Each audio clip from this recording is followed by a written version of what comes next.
Welcome back to another explainer. Right now, every single day, we're sharing our planet with an omnipresent, invisible enemy that's messing with the very foundations of life on Earth. Today, we're diving into the silent threat. And more importantly, we're going to walk through a highly actionable blueprint to actually fix it. So, what exactly is this silent threat? I want you to really think about it for a second. What is this pervasive danger surrounding us? Something that basically dictates our survival without us even noticing it most of the time. It doesn't arrive with a loud crash or an explosion. Instead, its slow, creeping consequences have the power to threaten life on Earth entirely. Well, it's pollution.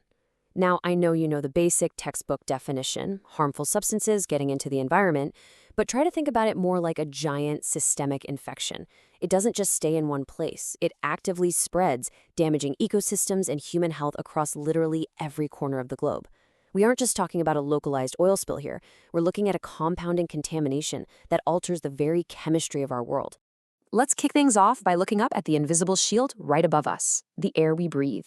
You know, the average person takes about 20,000 breaths a day, pulling the outside environment straight into their bloodstream.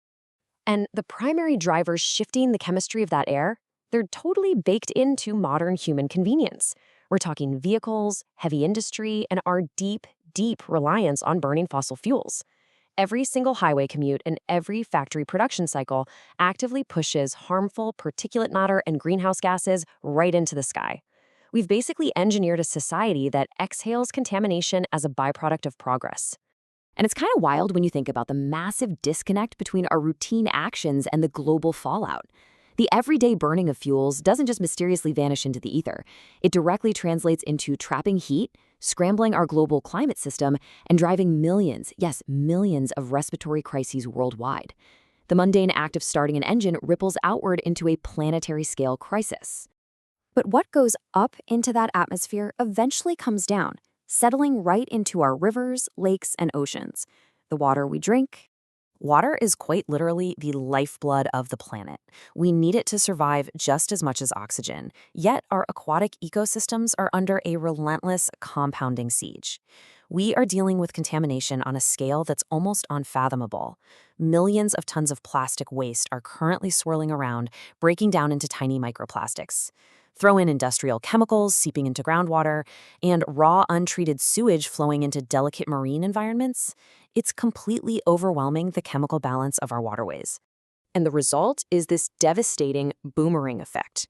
All this waste actively suffocates marine life, collapsing entire underwater food chains. But guess what? This isn't just an ocean problem.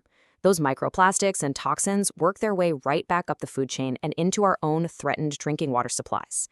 By poisoning the marine ecosystem, we are literally poisoning the well from which we drink. From the sky above and the oceans around us, let's look down at the solid ground beneath our feet, the land we depend on. This incredibly thin layer of topsoil is where our food grows and our forests take root.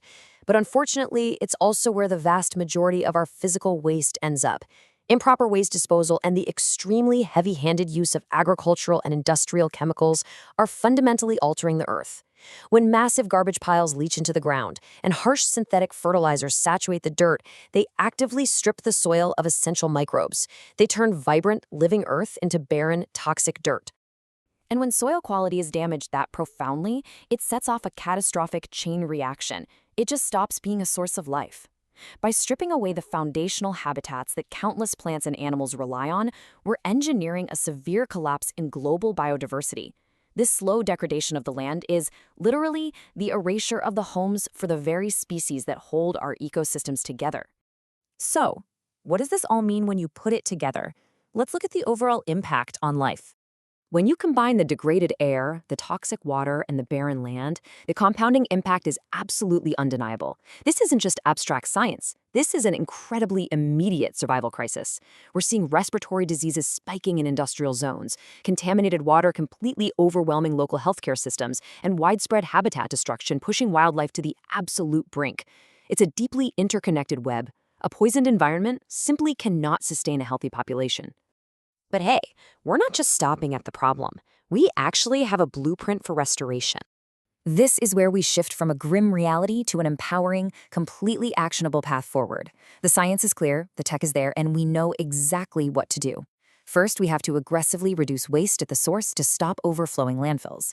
Second, we need a rapid, massive transition away from fossil fuels to renewable energy like solar and wind. Third, we've got to fundamentally shift to a circular economy where we rigorously recycle and reuse. And fourth, we need to fiercely protect and replant our natural resources.